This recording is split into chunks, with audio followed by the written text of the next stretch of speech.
saksendra krurarupa mengesas kadi angin pangsempal kaprapal selo kaprasat satulung mayu mangungsi kaget kakudo kang jaga-jaga bumi.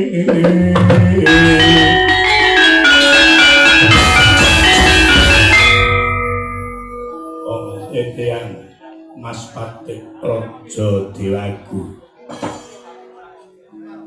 Gok Togok nuwun wonten timbalan ingkang adhawuh lan kowe mbilung nggih wonten dawuh base mara coba sajroning padha sabejagong aku ndak takon mongko wong takon mono adile wong kudu diwangsuli yoga umpama kowe bisa ngitung nggonku jumeneng nata ing negara Indragiri kene iki wis pirang taun kok nuwun sewu menawi kowe itu kirang mboten kathah langkung nggih mboten tebih udakawis sampun wonten 39 taun lha sampeyan ngasta pusara wonten negari Indragiri niku kowe itu tut nalikanipun ingkang Rama menika taksih jumeneng napa ndika linairaken ngantos ngancik jejaka ingkang pungkasanipun sasurutipun ingkang Rama Paduka ingkang sinengkaken minangka pangayom wonten ing Indragiri. Emut kula sampeyan dipun jumenengaken ratu wonten Indragiri niki taksih jejaka ngantos sakienten. Lha mboten salah yuswa sampeyan ingkang sinuwun iki pun wonten 39 taun lawadalah togo munggu wonten timbalan ingkang adhawuh lha aku wis umur 32 taun antekes nggonku jejaka nggonku nglakoni jaka kuwi wis sawetara ya kok mumpun niki racake turu sampeyan iku gangsar kados kanca sanes-sanesipun mestine sampeyan iki pun duweni putra 3 gawe sekawan. Ning krana sampeyan iku betah anggenipun nglampahi jejaka ingkang pungkasanipun ing winastan sampeyan iki Jaka Kaset. Dados umpi partenipun ngoten Golkar sampun. Mengko dhisik kan. Kok partai Golkar iki piye kan? Tegese Golkar iku golongan Rabi Kaset.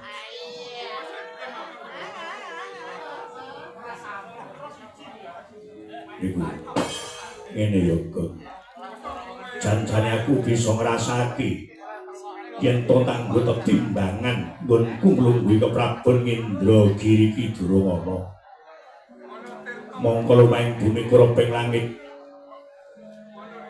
lumaing bumi kureping langit babar pisan aku ora bisa nresnani wujuding wanita apa maneh wanita kang metu saka Indragiri kene kok. Aja. Dene layap yepik ngaluyuk. Aku ngimpi wancine para esuk. Aku nyumurupi wanita kang sresting warna barang ngadhep ana ngarepanku. Ndak dangu cetha len jawab kok. Bocah ireng manis pasuryane nyenengake rambuté ngembang kaku matur kanthi arif jare jenenge iki Bratajaya utawa Sembadra eloke go nglilir kuturu ndak lali-lali saya ngranui citraning wong ayu sing aran Bratajaya mula patembayaning atiku kok aku gelem nglakoni palakrama ning yen aku bisa lungguh jejer karo si Bratajaya kok. Oh iya. Nuwun sewu Gus. Yang jejodohan niku sampun wonten pepanjenipun piyambak-piyambak. Yang jejodohan niku sampun wonten pepancene dhewe-dhewe. Dewa Dewi, Apsara Apsari Widodara Widodari. Satriya kawan putri Bambang kalih Endang, Yaksa kalih Yaksi. Lan maliya mulai paduka badhe ngersakaken Bratajaya. Bratajaya ki wis duwe bojo. Wong urip ning donya ki aja sok ngrusuhi bojone wong. Lah mboten konangan aman-aman mawon. Iki kok ngantek konangan. Oh, bubrah. Wong ayu niki akeh mboten usah ngrusuhi bojone wong. Tegese kaya ngoten niku ngrusak pager ayu. Ning umpamane kepeksa sing penting aman selamat, nggih mboten napa-napa. Patung padha ikhlase tek selamat pisan. Entekne donya. Oh, apa kan? Kowe iki aja mulang sing ngono. Ngelingono lakon sing wis lakon. Wong iki sok seneng gandeng karo bojone wong. Sisip sembire kurang begane lek nganti konangan sing rugi dudu sapa-sapa mung awake dhewe. Yo karuan nek bojo kuwi ra beneh kuwi karuan lingragati. Ning lek bojoan ki sok ngentekke rejak. Sithik-sithik njaluk, sithik-sithik njaluk. Lho iki. Iku udah diri-diri. Timbangan golek bojoan ra benahe. Nanti rambu ya apa-apa. Arep gawe-gawe ya ora iso mergo ngebut ki njaluki bojoan kuwi. Wah, sing wis ki yo wis. Nek wong jenenge bojoan ki yo gurih lho. Kok nunggu wonten dawuh. Umpama nuturi kanggo ya mengkono kok. Aku ora bakal luntur saka keguntur. Hiduping tekadku. Urung lega lamun aku durung bisa lungguh jejer lan wara Sembadra. Blokang saka kuwi kok ayo kuduhna ngendi penahe. Negara Ngamarta uga kenapan ning kasadran Madukara. Tak dodoke korine tak lunggani kursi kadinge tak tembungi karo apik. Dene kok Bratajaya ora diulungake. Tak rusake kasadran Madukara. Bang. Terus kelakon tak omah tak sawah lek kaya ngoten iki. Ning ngomong ngemutaken dhateng sampeyan dene Paduka kepeksa badhe lumampah dhateng Madukara monggo. Sing penting kula pun gugur kewajiban kula. Tutma laku jantraku aja daduk. Laku kok. Yo, Bro. Nah, repot kan.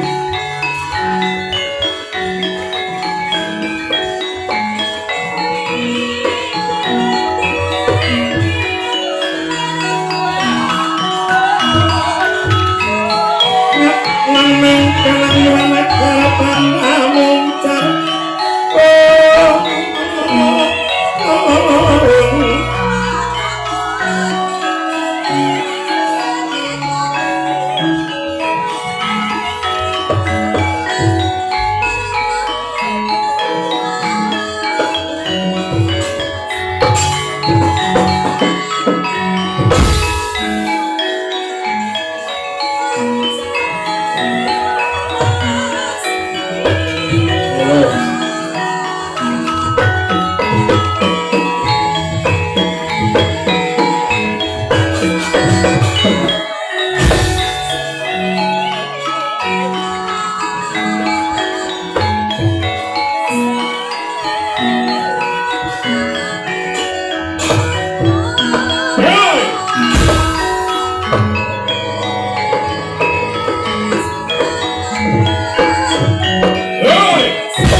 Sriptirna ning pasewakan busana sutra maneka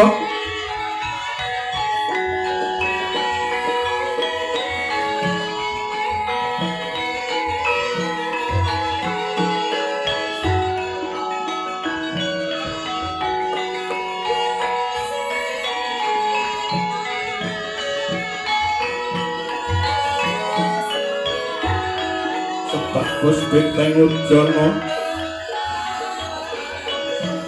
yang pangreng kang sarwana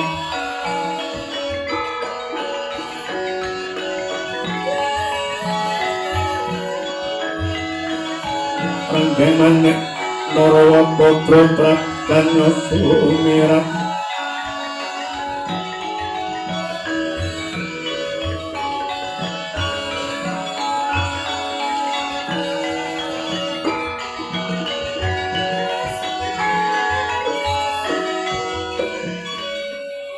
nyaring desa liweran ler dadet sisir ing langit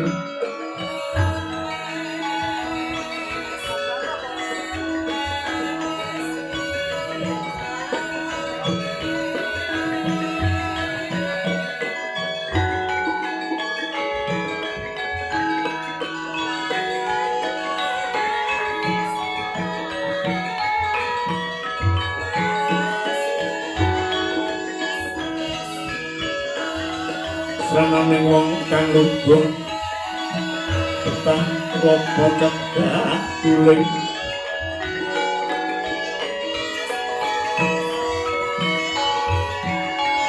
eling salajat nika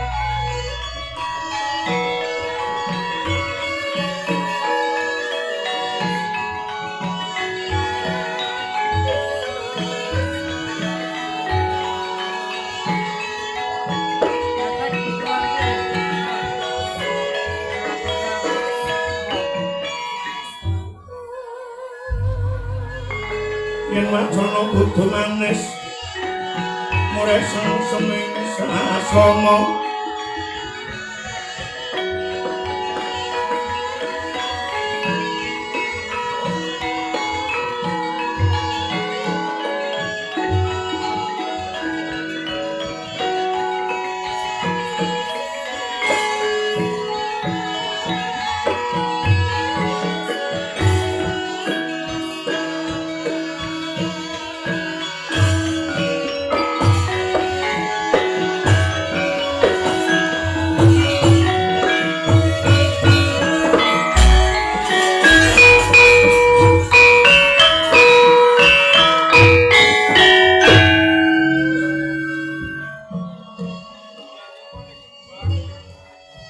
sesanti Amarsodyana tebi dharma ing ngereh kautaman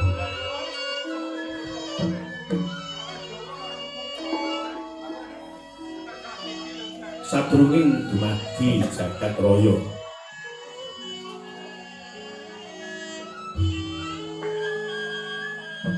ngono gumlaring alam suwung ingkang langut datang tepi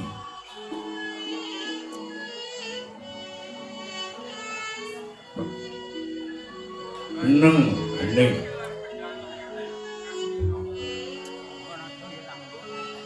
Neskara nikmating pramundita sinaputing Durgama sasrebing kaningan tinitah Purwing Kayu kula nambuka wiwaraning carita sinungging Prampita Glubit langning budaya luhur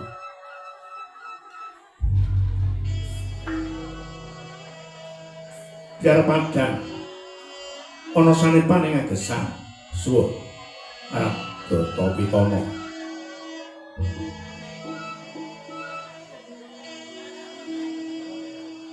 Rahayu Sagung dumadi Rahayu Sagung Bawana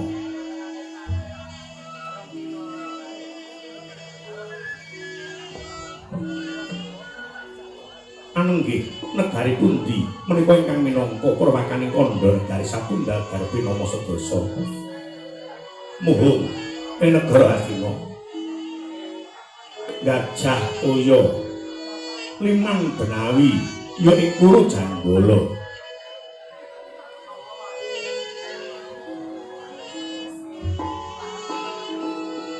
Pantes yen to Praja Hastina kinarya prawaning carita karana dumadi saking kula ingkang bebandaran. Sinara sungapaning toya Benawi tinampi ombak ing samudra Birumaya ingkang langut tanpa pageh.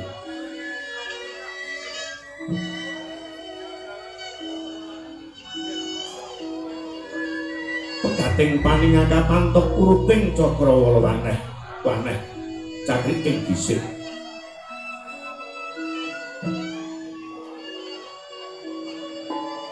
Saweneh tinebing joras cerung sela karang kinepung susing tek silawet yang sarang burung.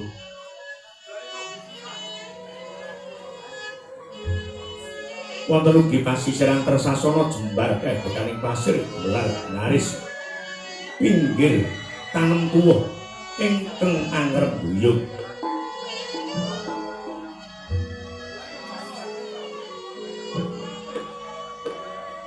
Royo-royo Karang Kidri Ruwira-ruwiraning klapa pratandha bumi subur pasiten ngawur sadingah ingkang tinandur tangkar tumangkar kawuryan dadi.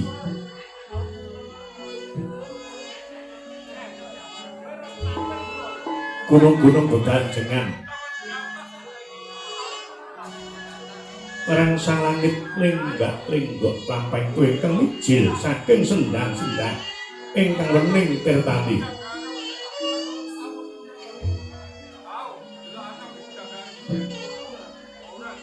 Pinara Prapaine tinampi waduk blenduk-blenduk kinarya mileni sawah yang pategalan Narakisma.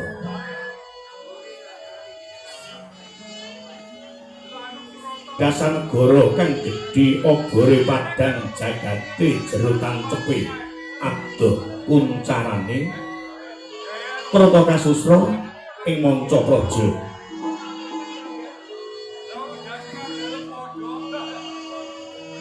Lasin tetawa ingkang jumeneng Tambah Denda Hanyakrawadi ingkang minangka gegununganing bangsa Hastina.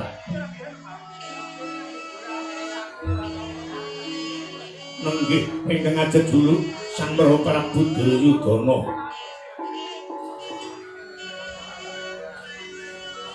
Ya Prabu Sulyudana, Jaya Pitana, Jaka Pitana, Prabu Tripamangsah, Prabu Gendari Suta, ya Sang Dresta Rastratmaja.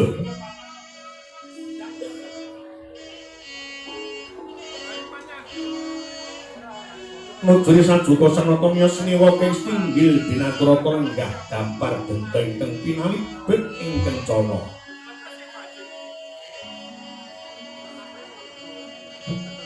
Lemak babut permadani sinebaran kang sari-sari. Kinanda wedhus sajebat kasturi ginarepek para bedhaya Sri Widyata teng samya mangga tangguh.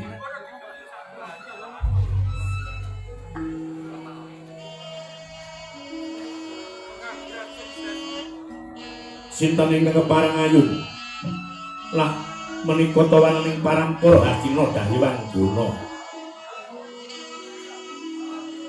Ya Si Kumbayana, ya Sang Bharatwaja Suta, ya Sang Dwijawara. Sumambung wingking kang mencorong tejane sasapa dinintang panggrahina renggih kadang werda. Narendra nganggo Sang Karna Basusena, ya Sang Suryatmaja, ya Sang Prita Putra, ya Sang Arkasuna.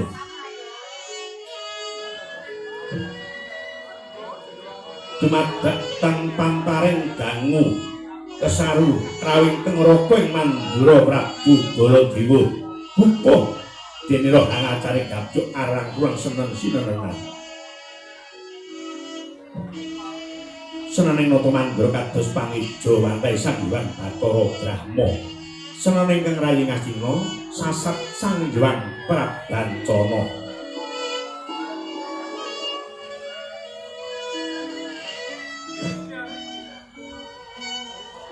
Tan Keri Patih Hastina nyapring pasa jenar kekasih Raden Patih Harya Sangkuni ya Sang Harya Suman ya Sang Trigantalpati ya Sang Gendara Disa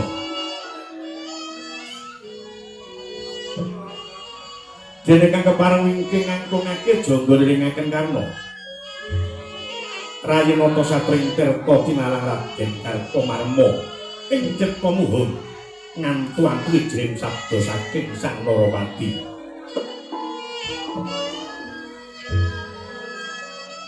sawetawis dangu samata dereng kayos pangandikane mangkono pangrocitane Mardaya ingkang dereng kayos senglesan Sang Napa para marpa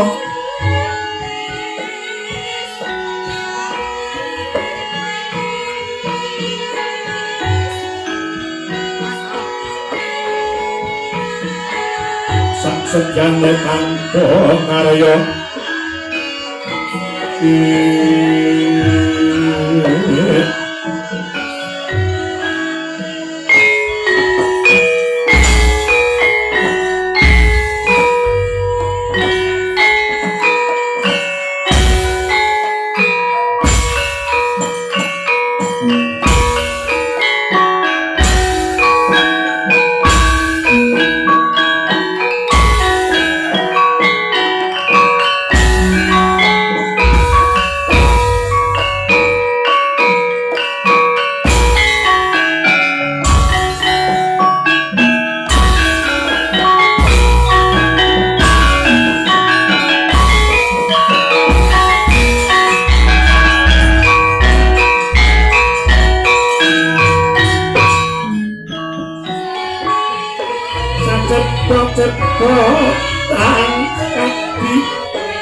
Rantong lantas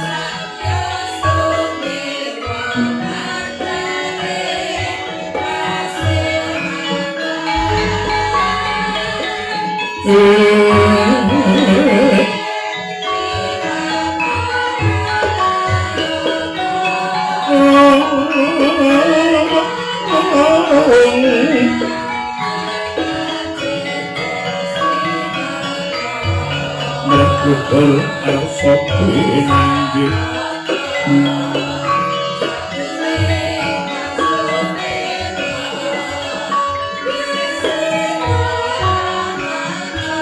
Pengasih danes kanggihipun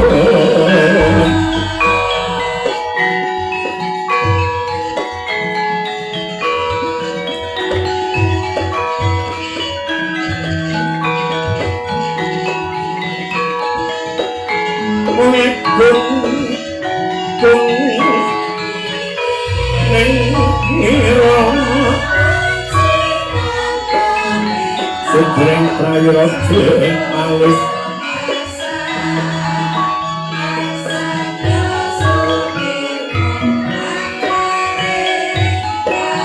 kanjeng kula ing jilat mira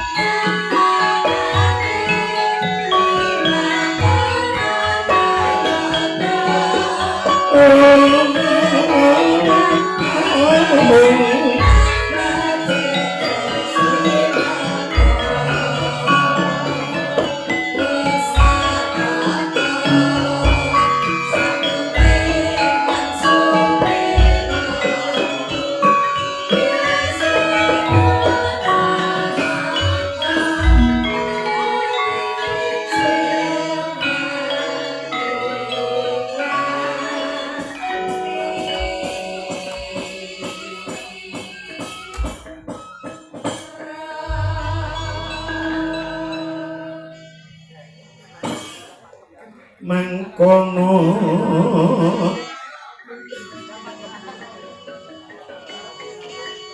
janmo Rama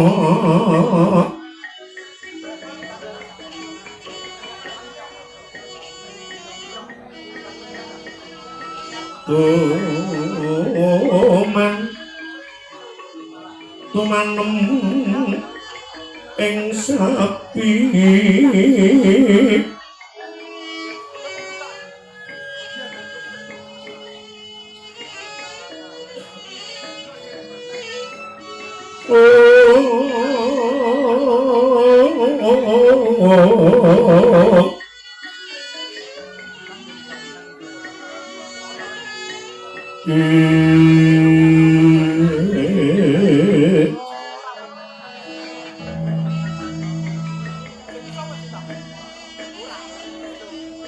ing saben rekalama angsa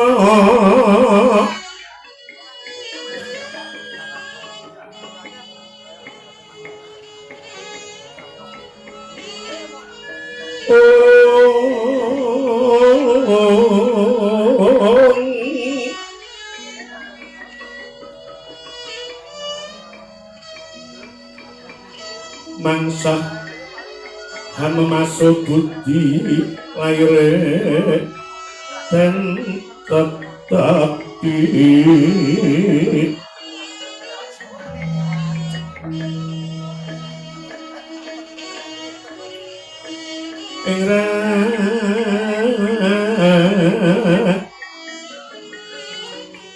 kasatriyan nipun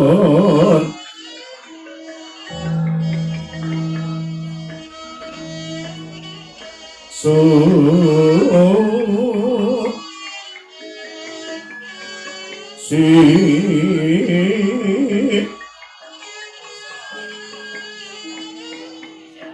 Lohanoraga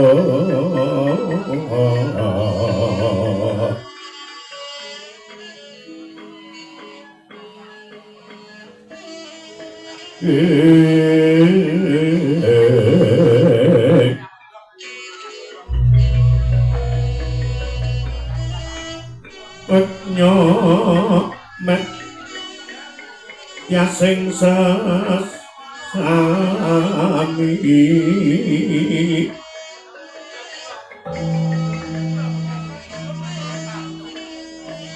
yeku aran wong kang berat agama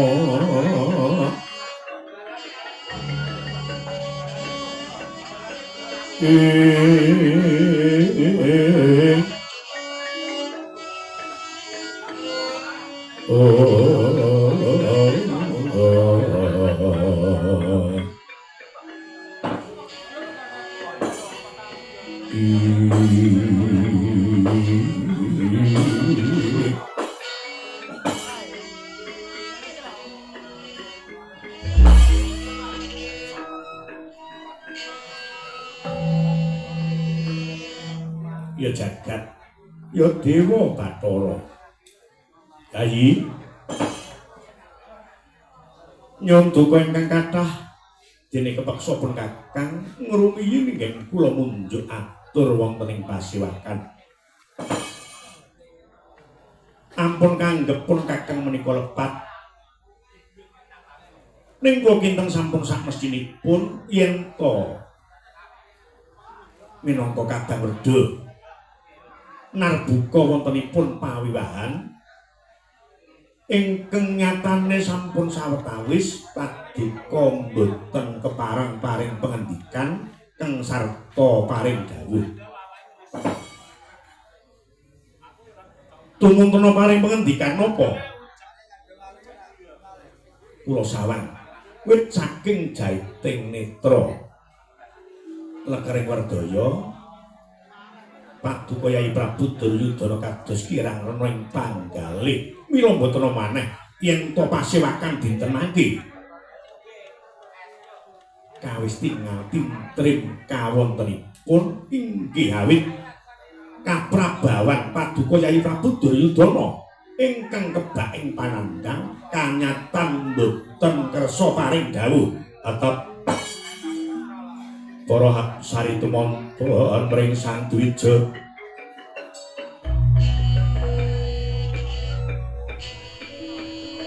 kadya gewar jiwa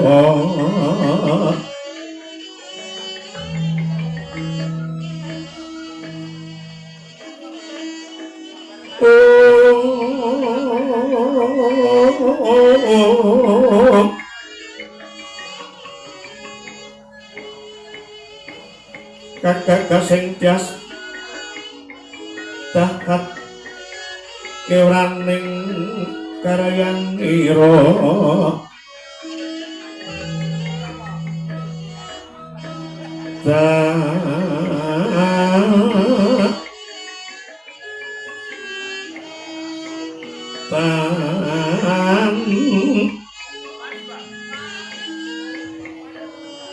antuk samyamyak rengganing prabata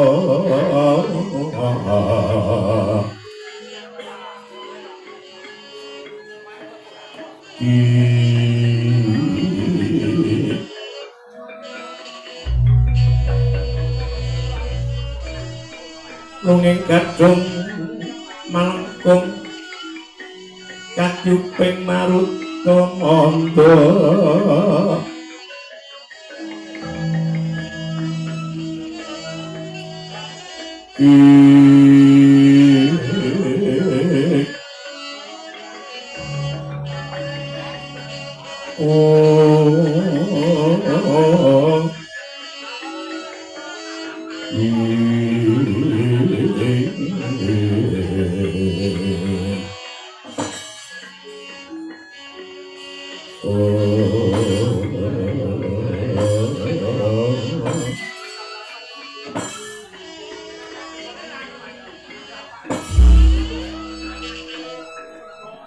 Bapak Prabu,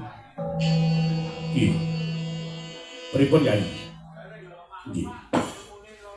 Nyun duka ingkang kathah. Mboten lepat ingkang dados dawuh pangandikan paduka Kanjeng Koko Prabu Baladewa. Ngastina kebak ing panandhang. Ngastina kenging wiyadining jagat.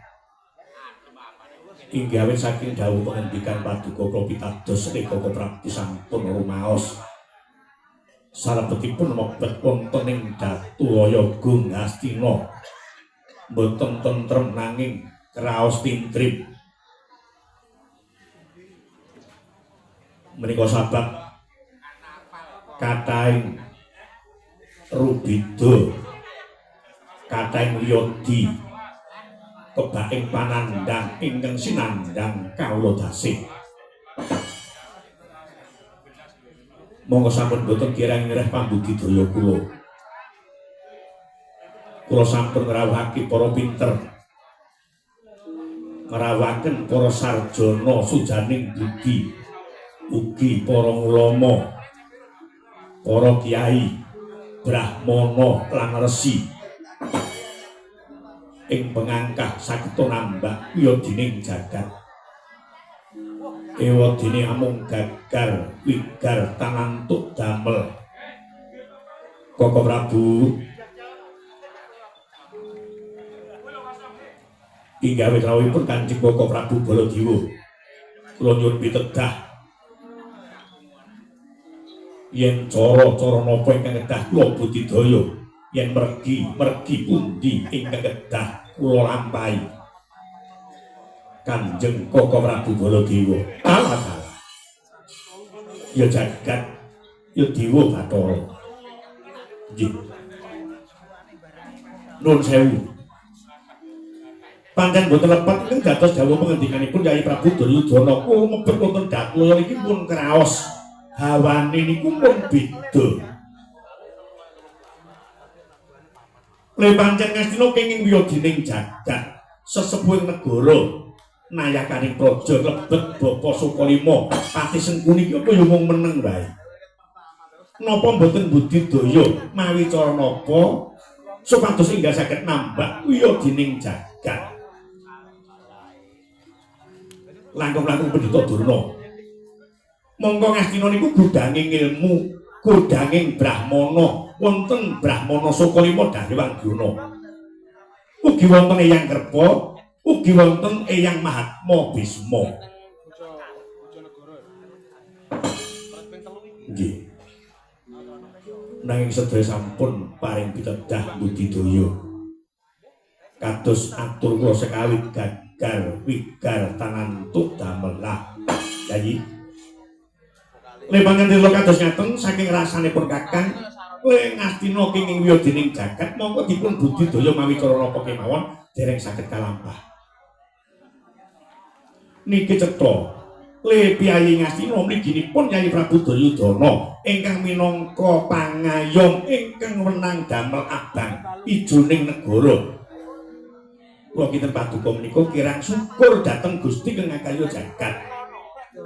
Krana mboten wonten raos syukur ingkang sampun kaparingan kelenggahan, kaendahan, kemewahan wujudipun Raja Brana ingkang tumpuk matimbun. Menika pantes yen to Gusti Kang Karya Jagat lajeng mudhunaken balak dhateng negari Ngastina. Langkung-langkung kula raos paduka menika mboten nate nyukure nikmat ingkang sampun kaparingan saking Gusti Kang Karya Jagat. Nek paduka mung pijer sambat wontenipun kados ngaten iki. Cobi. Katuran Penemban Sukalima paring ular-ular. Mbok menawa naca ki mungguing kahanan Ngastina. Lelenging driya mangu-mangu mangungkung kanduan rimang lerena tanpa kanen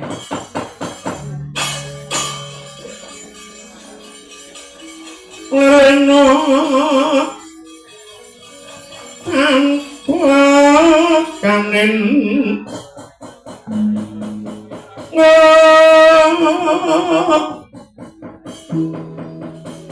intan tusa mangko sandyah utama sang nata muda wusnya hangrarapa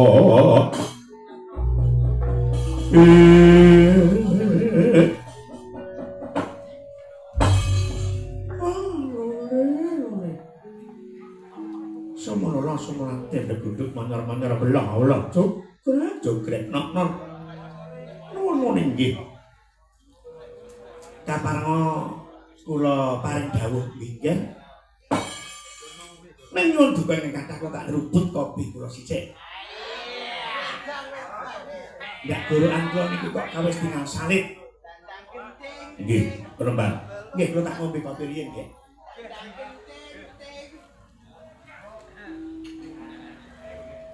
Ngaten. Purwa Madya Wasana samendhanten wonten ing ingkang karempet anggen kula midhangetaken ingkang tinembung ingkang rinumpaka jroning pasewakan. Wit anak Prabu Duryudana mengeluh ngresah wontenipun Ngastina ingkang kenging wiyogining jagat. Anak Prabu Duryudana nggih ngaten. Nyendul dhateng raos kula. Sesepuh Ngastina piye meneng ae nek kahanan sing kaya ngene niki. Mboten. Mboten kok teges kula menika kandelan niku mboten.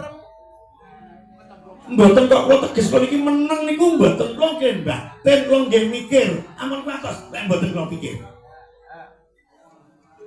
Pun tuwa kula tetep mikir dhateng patuk anak Prabu Duryudana. Nek babon donya cedhak kula kalah lawan anak Prabu Duryudana. Ning perkawis Ngastina ingkang kenging wiyogining jagat. Kita klungsul-klungsul kula nderek udu. Kucing-kucing diraupi, kucem-kucem. Kucing apa kucing? Salah kaprah. akeh sing do paring pengendikan kucing-kucing ning jane sing bener niku ora kucem-kucem diraupi. Tegese wong sing ngantuk kae ketang pasuryan iki kucem njero diraupi ben ketok seger. Ya, kucing-kucem diraupi. Salebetipun kula minangka sesepuh Astina. Ing ajeng kula matur boten kendelan. Wontenipun dawuh kanang sing kaya ngeten iki, meneng-meneng kula niki mlebet dhateng sanggar pamujan. Yen nyuwun dhateng Purbane Kawasa. Lingguh sila, madhep ngulon, sedakep. Ngunjal napas lupus, ngelus ambekanku. Supaya hening rasaku bisa kandhek. Ya pungkasane bisa caket lawan Gustiku. Sing ngene? Iya. Apa kakang? Ora nganti 15 menit. Ora nganti 15 menit. Nggonku nyuwun marang Gusti kang karya jagat iki ditampa. Ditampa kakang. Ya ditampa. Mbok titik sangkapa. Jroning layap ngileping ayub.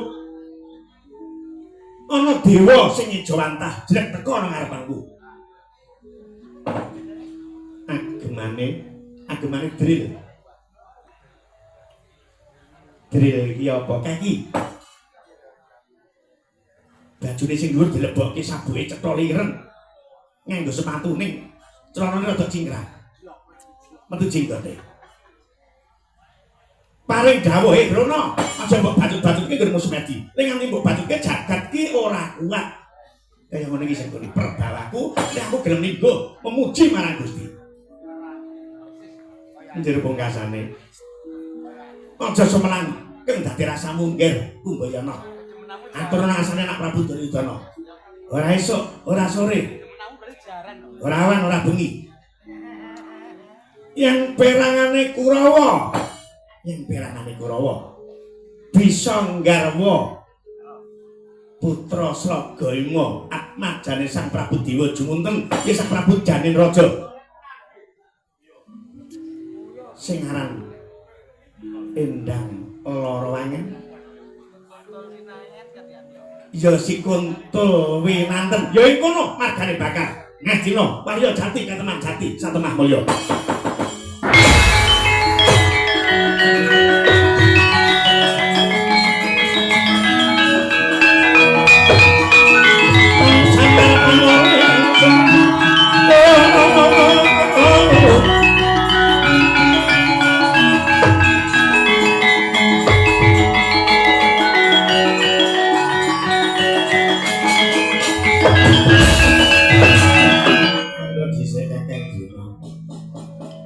Ngastina bisa Waluya Jati Katemang Jati satemah mulya le bisa nggarwa Lorowangen apa Kuntul Winanten. Lah, Kuntul Winanten. Omong ki sing cetha. Le Kuntul Winanten ya Kuntul Winanten, le Lorowangen. Iki mergo lakone beda. Kek ini bunyi.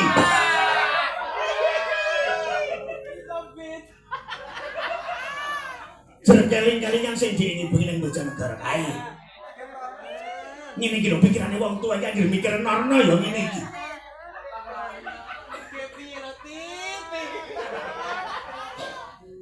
Lho lagi Pak iki gagas aja ganggu. Dadi cetone Kuntul Winanten. Kuntul Winanten. Ya. Sorry. Iki lek ra diombene lali terus iki. Sing ora udah dewa, Mas. Sing ora Sunar Karim. Aku nganti bingung kuwi malah Sumarsana Wilis. Ayah. Nanti ngen-ngen aku ki panggasin pingirane. Ae. Yayi. Yen tetulung kados ngaten adeges sampun gamblang ingkang dados dawuhipun Pendhita Sukalima Dahyawan Duna. Monggo. Lajeng sinten ingkang kapatah lumaku dhateng Slagayama swangarsane Sang Prabu Janin Raja. Kula kinten mawi srana niku ngastina saged katemang jati satemah mulya kados wingiyune. Menapa pamirah ingsun prihatin was pokong ijil tuku dahat tanpa karya sengkang rinemakan Gusti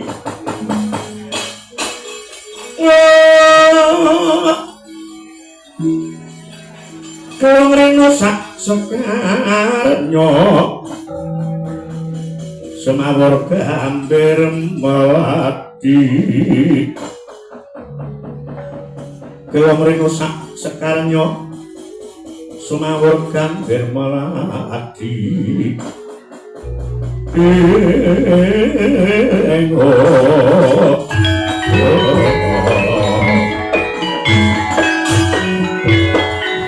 sopan tumbang kuning alam bertemu minuak ilmu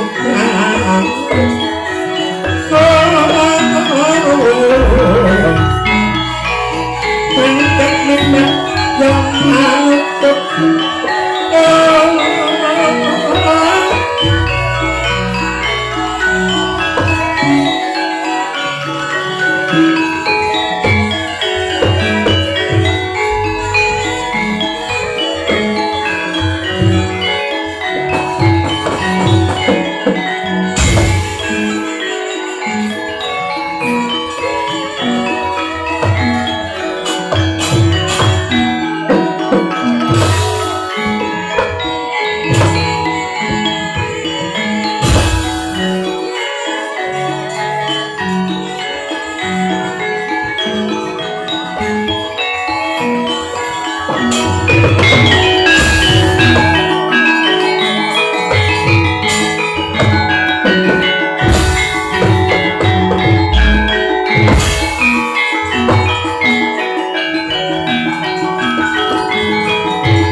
Kumik gonjang anjing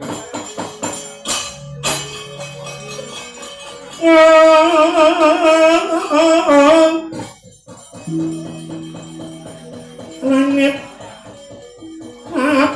katon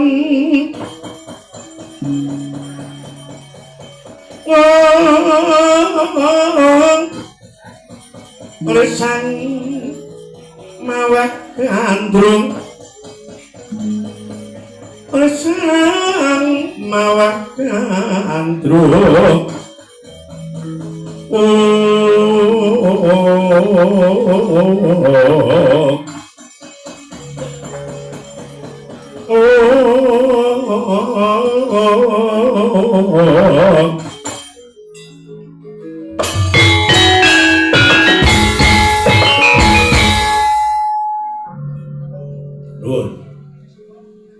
amit pasang Kalimantabe tinebena ing tulak manu Demawau tawang tuan sinuwun kula ingkang sowan kula ingkang adyantara wonten ngarsa paduka sinuwun Prabu Duryudana derek dipun tepungaken wingking saking negari Indragiri kula abdi dalem pangkat Patih patihipun sinuwun Prabu Jatayaksa kula pun Patih Jatawisesa pangkat kula niki Patih kula tiyang ingkang angka kalih wonten Indragiri kisana sumangka pengawak Bajra esmu gita amengku gati ana parigawe tebih saking griya kula Indragiri dumugi wonten negari Ngastina inggih awit kula kapatakardi sumandhateng paduka Sina Prabu Duryudana perlunipun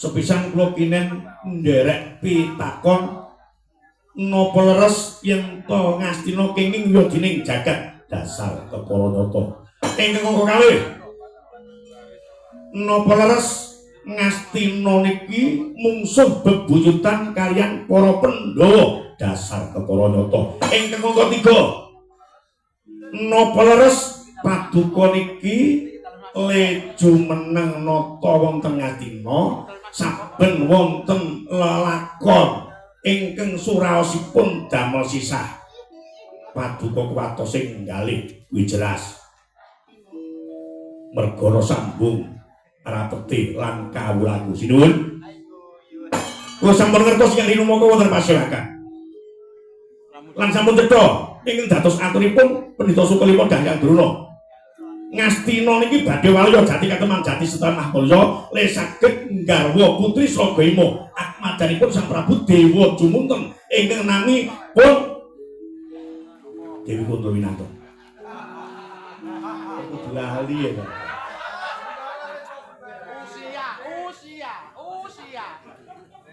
apa yo krono usia ngono usiane wong ayu kok yo sik ditan karo dhuwit kok sik genah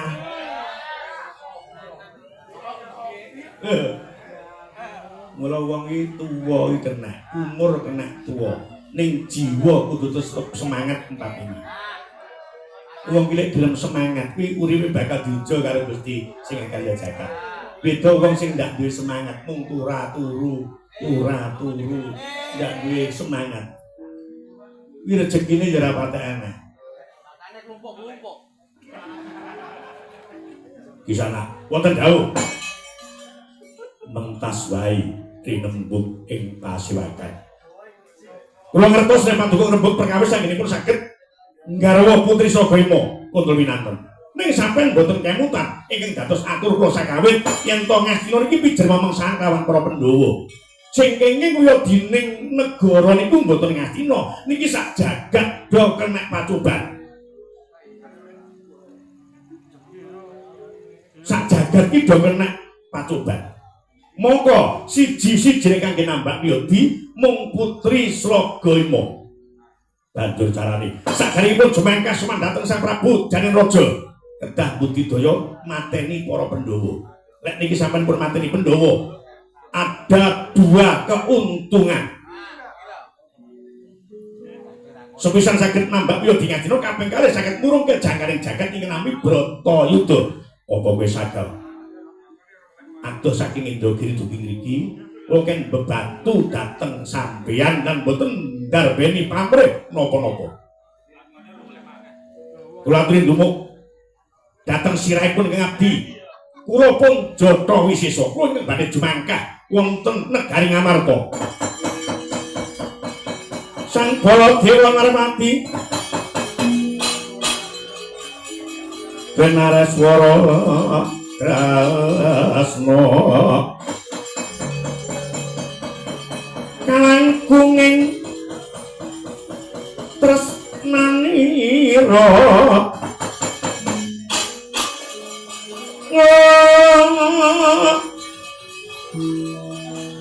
mengkatan istri satunggal kepisah panggenanipun mila tansah tanyawarta mring Sang Hyang Retna Madubranta ya jagat ya dewa Bathara samendhatan wonten ingkang karampit anggen kula midhangetaken pengendalipun utusan saking Indragiri Yayi seklimah kula nyuwun wangsulanipun Yayi Prabu Duryudana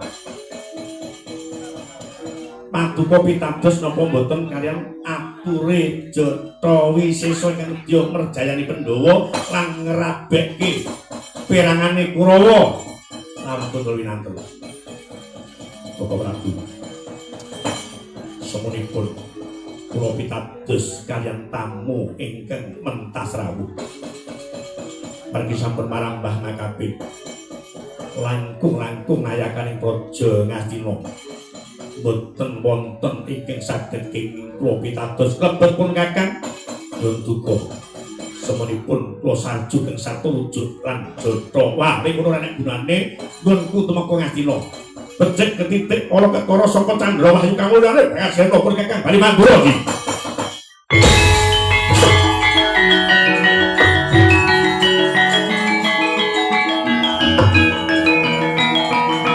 Sang Dewa Marwati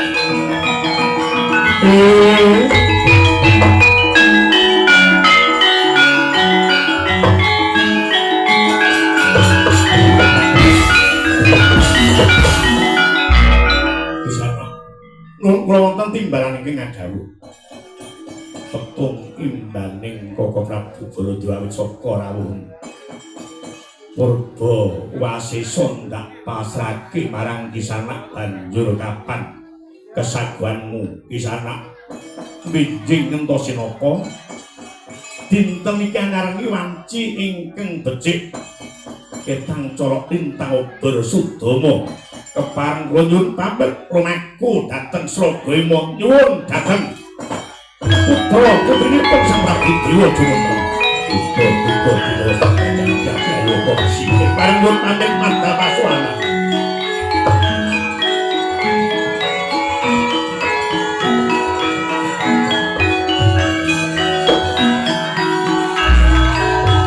ing sirana nur ing sun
saka swaning patih saka Indragiri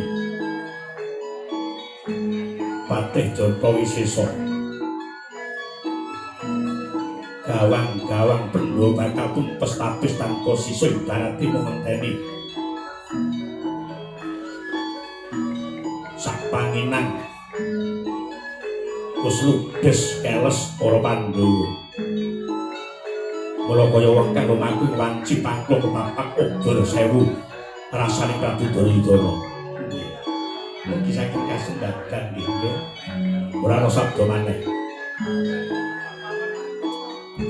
ora ana sabda maneh pasilakan budana kang padha gantung sing ingsun bakal mundur hayang danten ana wis temen ing dawuh panjalukku paman cikaring pasewakan ayo bebarengan tansah estu padha nok ninggi